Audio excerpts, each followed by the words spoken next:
जी तो part number 8 हमारे पास है a n is equal to n a n minus one और ए वन की कीमत हमें दे दी गई है। हमने पहली 4 टर्म्स फाइंड आउट करनी है। सिमिलरली वही आसान सा केस है।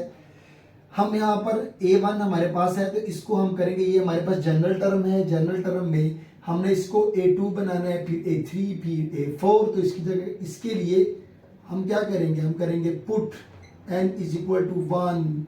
वन हम नहीं पुट करेंगे क्योंकि वन हमारे पास है। हम लिखेंगे 2, 3 और 4। तो चलिए अब पहले 2 पुट करते हैं। तो ये हो जाएगा A2 is equal to n की जगह पर 2, n की जगह पर 2 माइनस 1। तो A2 हमारे पास आ जाएगा 2 इंटू A2 माइनस 1, तो A1 रह गया। A1 किसके इक्वल है, 1 के। चलिए हम डायरेक्टली कर देते हैं। तो अब हो जाएगा A2 is equal to A1, 1 के इक्वल है 2 मल्टीप्लाई बाय 1, तो हो जाएगा 2। A2 हमारे पास आ गया है A2 2 के इक्वल। अब हम फाइंड करेंगे A3। तो इस जगह पर n की जगह पर 3 पुट कर देंगे, तो ये बन जाएगा A3 is equal to 3 into A3 minus 1। तो बन जाएगा A3 is equal to 3 into A3 में से 1 को माइनस करें A2 बचेगा। A2 हमारे पास है 2 के इक्वल। तो इस तरह हमारे पास A3 आ गया 6 के इक्वल। सिमिलरली इसी तरह A4 भी है, वो भी आप फाइंड आउट कर लें। इसके ऊपर आ रहे हैं पार्ट नंबर 10।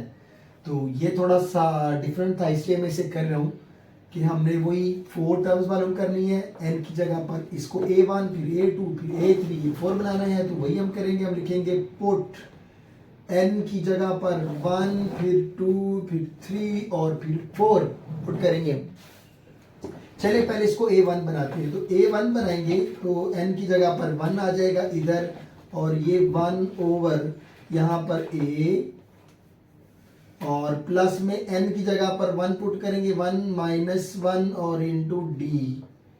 तो हमारे पास A1 आ जाएगा इज इक्वल टू 1 ओवर ये 1 माइनस 1 0, 0 मल्टीप्लाई बाई डी तो 0, नीचे आ जाएगा A, तो हमने लिख दिया A।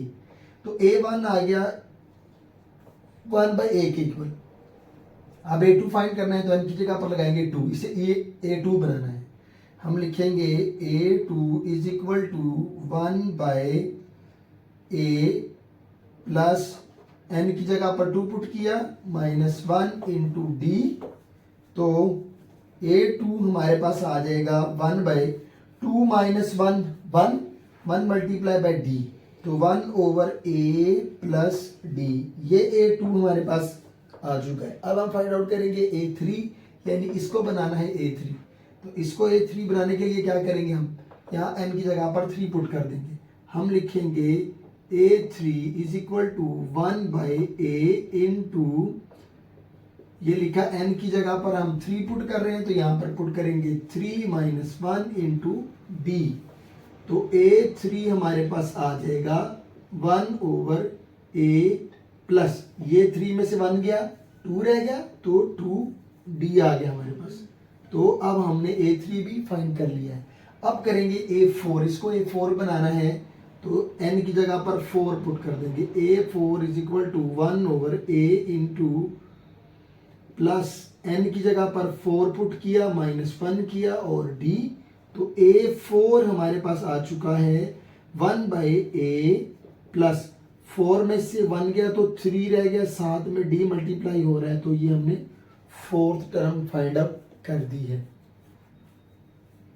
तो ये क्वेश्चन नंबर 2 है कि हमने find the indicated terms of the following sequence. ये सीक्वेंस आपको दिया गया है। इस सीक्वेंस का हमने क्या करना है, हमने इसकी ये जो इंडिकेटेड टर्म है 7, A7 को फाइंड आउट करना है। ठीक है जी।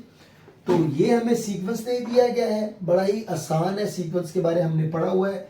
अगर ये सीक्वेंस है तो इसका मतलब है कि ये सारे नंबर जो है एक खास ऑर्डर में जो है ना वो लिखे गए हैं, यानी इसका और इन सब का एक खास ऑर्डर है कि इसके अंदर जो टर्म, इन 2 टर्म्स के अंदर जो ऑर्डर है, नेक्स्ट 2 के अंदर भी, उसके बाद नेक्स्ट और नेक्स्ट सब के अंदर एक खास पैटर्न होगा, उस पैटर्न के थ्रू ही हम जो है ना अगली टर्म मालूम कर सकते हैं। जैसे कि अगर हमें ये कहा जाए कि सेट ऑफ नेचुरल नंबर क्या है, ठीक है, यानी कुदरती अदाद का सेट क्या है, तो हम कहते हैं 1 के बाद 2 आता है, 2 के बाद 3, 3 के बाद 4, 4 के बाद 5। हमें पता है कि 4 के बाद कौन सा नंबर आएगा, हमें पता है कि 5 के बाद कौन सा नंबर आएगा, हमें पता है कि 10 के बाद कौन सा नंबर आएगा, क्योंकि वो भी हमारे पास एक खास ऑर्डर में नंबर लिखे गए होते हैं। इसी तरह ये भी सीक्वेंस है, तो इसका भी एक खास ऑर्डर है। पहले उस ऑर्डर को फाइंड आउट करेंगे, जब हमें वो ऑर्डर का पता चल जाएगा तो अगली जितनी भी टर्म्स हैं वो हम खुद ब खुद जो है ना वो फाइंड आउट कर सकते हैं। जैसे कि अगर देखें, जो ऑर्डर होता है वो पहली 3 टर्म्स के अंदर अंदर ही आप फाइंड आउट कर लेते हैं, वो मुश्किल नहीं होता। जैसे कि ये लिखा 2, मैंने पहले लिखा A1 को 2 लिख दिया। उसके बाद ये 6 कैसे आया है, अगर मैं लिखूं 2 और उसके अंदर 4 को ऐड कर दूं तो ये क्या बनेगा, 2 + 4 = 6 बन गया जी, बन गया जी, ठीक है। अब देखें, अब ये 6 है, 6 के अंदर मैं 6 के अंदर ऐड करता हूं, ये पहले 2 के अंदर 4 को ऐड किया था, यानी पहली टर्म के अंदर 4 को ऐड किया। अब दूसरी टर्म के अंदर हम ऐड करेंगे 5 को ऐड करेंगे तो 11 बन गया, ठीक है जी। अब ये थर्ड टर्म है हमारे पास 11, ये लिखी, पहले 5 ऐड किया था, अब 6 ऐड कर देंगे तो देखिए 6 + 11 17 बन रहा है, ठीक है जी। तो अब हम 17 को लेते हैं, 17 लिखा, 17 प्लस में ये 6 ऐड किया था, अब 7 ऐड कर देंगे, 7 ऐड कर देंगे तो 24 बन जाएगा, ठीक है जी। 24 हमने लिखा 24, अब 7 ऐड किया था, अब यहां पर ऐड कर देते हैं 8 को, ठीक है जी। 24 + 8 हो जाएगा 32 आ गया, पहले 8 ऐड किया था, अब 9 ऐड कर देंगे, ठीक है जी। 9 ऐड कर देंगे तो 41 बन जाएगा। देखिए ये टर्म आ गई हमारे पास A1, ये आ गई A2, ये आ गई A3, ये आ गई A4, A5, A6 और ये आ गई हमारे पास A7। तो A7 किसके इक्वल है, 41 के। A7 को ही हमने फाइंड करना था, जो कि आ गई है 41 के इक्वल। इसी तरह हमने सारी टर्म्स आगे भी मालूम करना चाहें तो कर सकते हैं जी। तो ये इसका दूसरा पार्ट है, ये में दिया गया है 1 3 12 60 और हमने फाइंड आउट करना है A6 को। तो A6 को फाइंड आउट करना है, पहले देखेंगे कि ये सीक्वेंस है, तो सीक्वेंस हम जानते हैं कि वो एक खास ऑर्डर में नंबर्स लिखे गए होते हैं, इसीलिए हम उसको सीक्वेंस बोलते हैं। तो ये सीक्वेंस है, खास ऑर्डर है, पहले ऑर्डर को फाइंड करेंगे, फिर अगली टर्म हमें खुद ब खुद पता चलती जाएगी। जैसे कि हम 2 का या 3 या 7 का या 8 का जब हम टेबल पढ़ते हैं, जैसे कि हम 2 का पढ़ते हैं, 2 2s are 4, 4 2s are 8, हमें पता है कि 4 के बाद 8 आना है, 8 के बाद क्या आना है ये हमें पता है, क्योंकि वो एक सीक्वेंस होता है। चलिए जी, इसका पहले हम ऑर्डर फाइंड आउट करते हैं कि ये कैसे आया है। ये 1 को तो हम लिख देते हैं वैसे ही 1, हाँ जी, हम इसको लिखेंगे 1 wow 1 multiply bye 3, 1 3s are 3, ठीक है जी। फिर उसके बाद ये 3 आ गया, ये पहली टर्म आ गई, हमने ऐसे लिखा, ये 3 भी हमारे पास आ गया। अब ये 3 है, इसको लिखेंगे 3.4, ठीक है। 3 मल्टीप्लाई बाय 4 ये बनता है 12 आ गया। तो 12 को पहले इसको हमने 4 से मल्टीप्लाई किया तो ये आंसर आया। अब इस आंसर को हम मल्टीप्लाई करेंगे 5 के साथ तो ये बन गया, ठीक है, 60। तो 60 को पहले 4 से किया, फिर 5 से आंसर को मल्टीप्लाई किया, अब आंसर को करेंगे 6 से मल्टीप्लाई।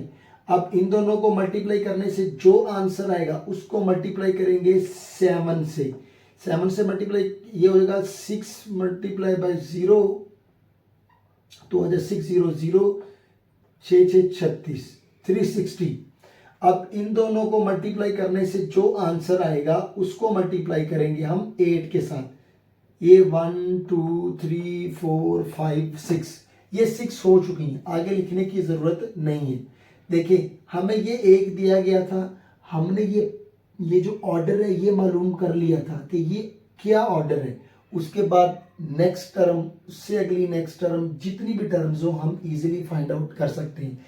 यानी कि इसके अगली टर्म हमने फाइंड आउट करनी है। A7 तो क्या करेंगे, इन दोनों को मल्टीप्लाई करेंगे, जो आंसर आ जाएगा, मैं कहता हूं कि आंसर A आ गया, ठीक है।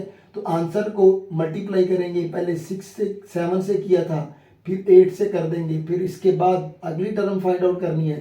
तो इन दोनों को मल्टीप्लाई करें, फर्ज कर लें वो B आ गया, B आ गया तो पहले 8 से था तो अब 9 से मल्टीप्लाई कर देंगे। जिससे भी मल्टीप्लाई करेंगे अगली अगली टर्म्स हमें मिलती जाएगी। तो हमने 6 मालूम करनी थी, A6 इज इक्वल टू 0, 6 7 42 होता है, 2 4 आ जाएगा, 6 3 21 और 4 25, ये आ गया जी। A6 हमारे पास आ चुका है, ये वाली टर्म।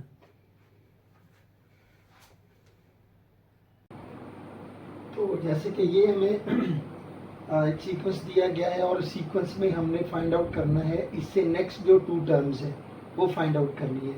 तो बहुत ही इजी है। पहले हम इस सीक्वेंस को खोल लेते हैं कि ये किस तरह यहाँ पर आया है, ठीक है जी। अगर आप इसको और करके देखें तो इसको हम लिख सकते हैं 7 1s are 7, ठीक है जी। और इसको लिख सकते हैं 9 को 7 + 2, तो ये 9 बन जाता है बिल्कुल। तो ये 7 2s are 9 हो गया। 9 के अंदर पहले 2 ऐड किया था, अब 3 ऐड कर देते हैं जी, ठीक है जी। तो 9 + 3 12 बन रहा है जी, बन रहा है, ठीक है जी। तो इसको इकट्ठा करें, 12 बन रहा है, तो ये 12 हमने लिखा। पहले आंसर के अंदर हमने 2 ऐड किया, फिर आंसर के अंदर 3 ऐड किया, अब 12 के अंदर 4 को ऐड करेंगे, ठीक है जी। 4 ऐड हो जाएगा, 12 + 4 आंसर क्या आएगा 16 जी, बिल्कुल 16 आ गया, ठीक है जी। तो आंसर 16 आ गया, पहले 4 ऐड किया हुआ था, अब ऐड कर देंगे 5, ठीक है जी। 16 + 5 बनता है 21, ठीक है जी। 16 + 5 का आंसर बनता है 21, यानी इसके बाद जो है वो 21 आना चाहिए। तो जो आंसर आता है उसके अंदर पहले हमने 2 3 4 5 और अब 6 ऐड करेंगे।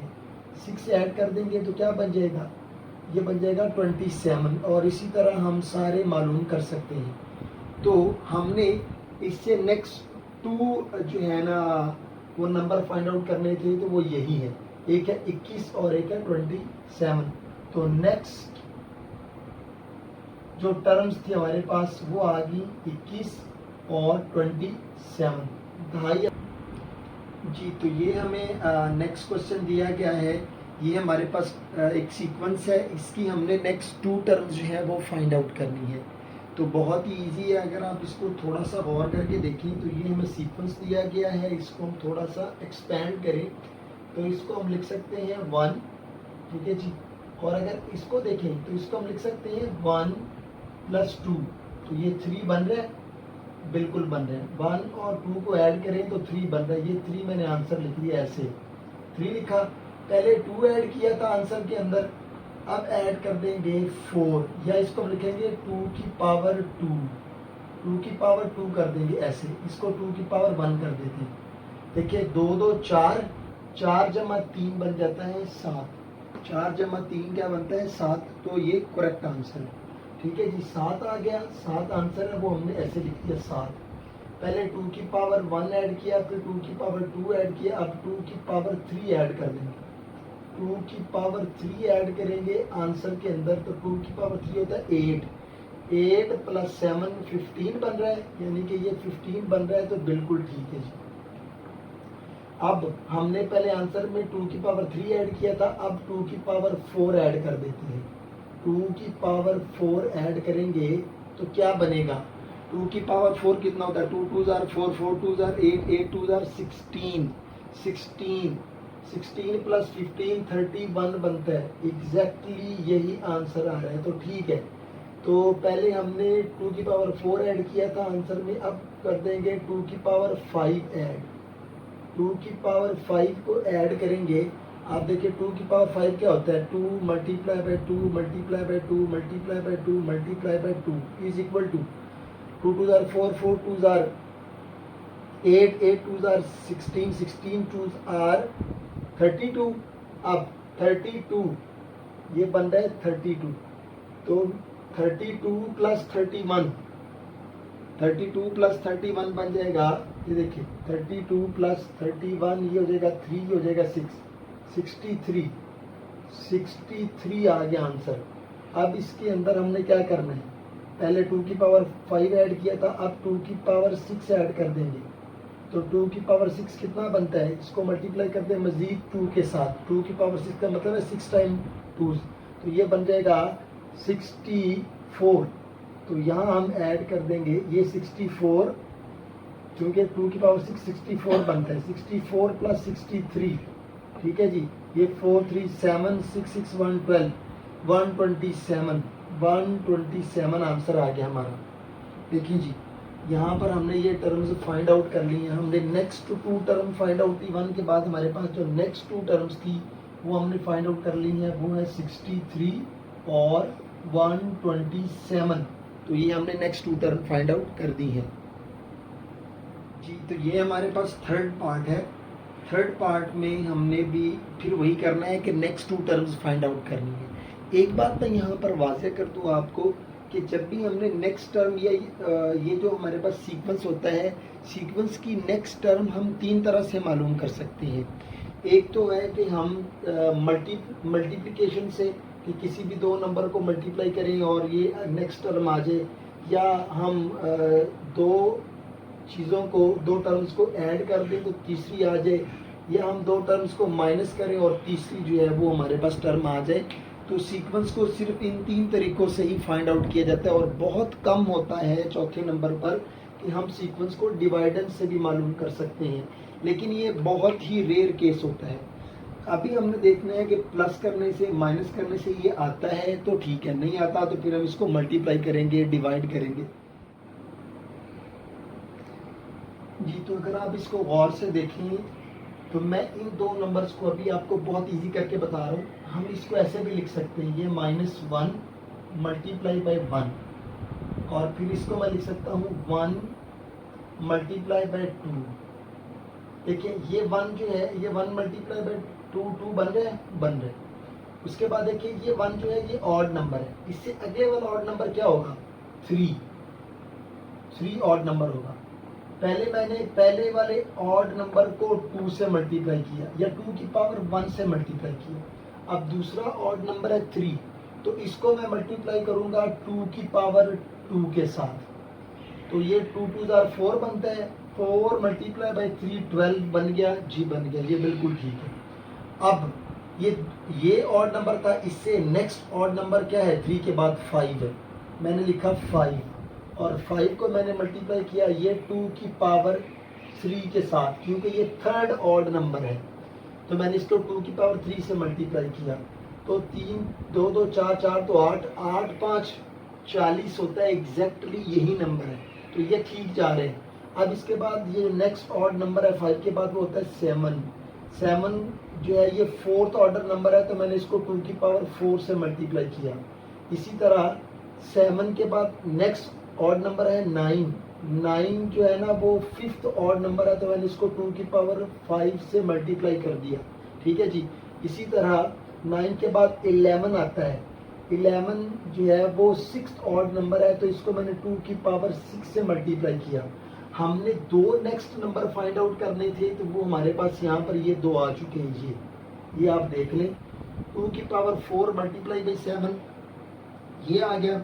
अगर आप देखें तो 2 की पावर 4 मल्टीप्लाई बाई 7 क्या बनता है जी, ये बनता है 112, ये बनता है 112, और ये जो 9 मल्टीप्लाई बाई 2 की पावर 5 है ये बनता है 228, तो मैं इसको लिख दूंगा 228। तो ये हमारे 2 नेक्स्ट नंबर थे जो हमने फाइंड आउट करने थे, ये हमने फाइंड आउट कर लिए हैं। इसको ही आपने थोड़ा सा बस समझना है, और कोई मसला नहीं इस क्वेश्चन के अंदर जी। तो बच्चों ये बहुत ही आसान क्वेश्चन है, बिल्कुल ही आसान है। आप देखें ये ऑड नंबर दिए गए हैं, पहले 1 है, 1 के बाद नेक्स्ट ऑड नंबर 3 आता है, फिर 5 आता है, फिर 7 आता है, फिर 9, फिर 11। ये इस तरह ऑड नंबर दिए जा रहे हैं, अगर आप इसके ऊपर थोड़ा सा गौर करें।